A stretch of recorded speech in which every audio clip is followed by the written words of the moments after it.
আসসালামু আলাইকুম। আজকে আমি এসেছি জয়পুরহাট জেলার আক্কেলপুর উপজেলার আউয়ালগাড়ি এলাকায়। এখানে মাদার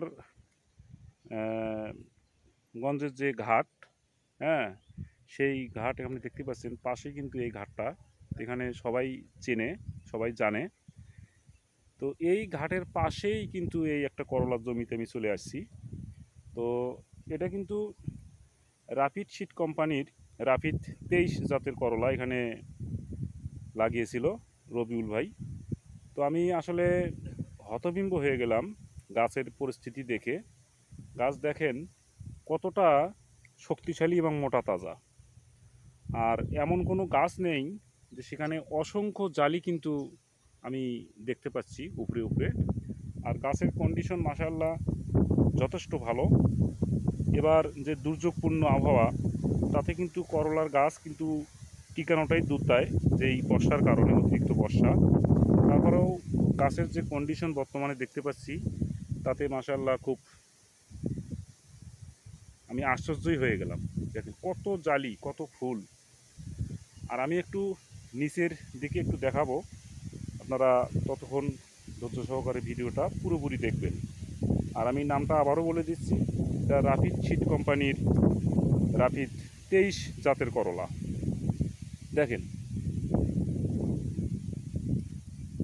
কত জালি, কত ফুল, অসহ্য মানে মানে অজস্র কিন্তু ফুল কিন্তু আমি লক্ষ্য করতে পারছি উপরে।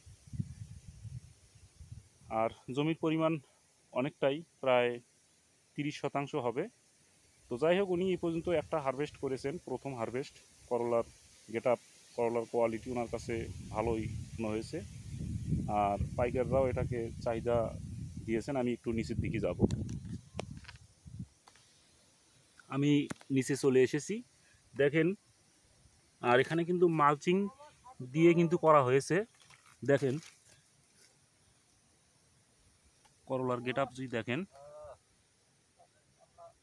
অসংখ্য করলা কিন্তু ঝুলে ঝুলে আছে। দেখেন দেখেন অসংখ্য করলা। দেখেন তো এত ফলন। দেখেন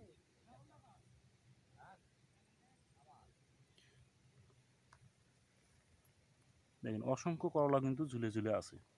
তো প্রথম হারভেস্ট হয়েছে, গাছের কন্ডিশন খুবই ভালো।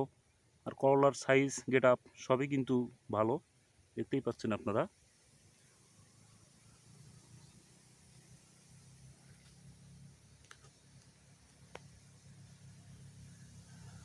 তা আমি পরবর্তীতে ওনার সঙ্গে দেখা হলে, করলাটা যদি আরও আসে, তাহলে এই ভিডিও আমি ভালোভাবে আপনাদেরকে দেখাতে পারবো। তোকে আসসালামু আলাইকুম।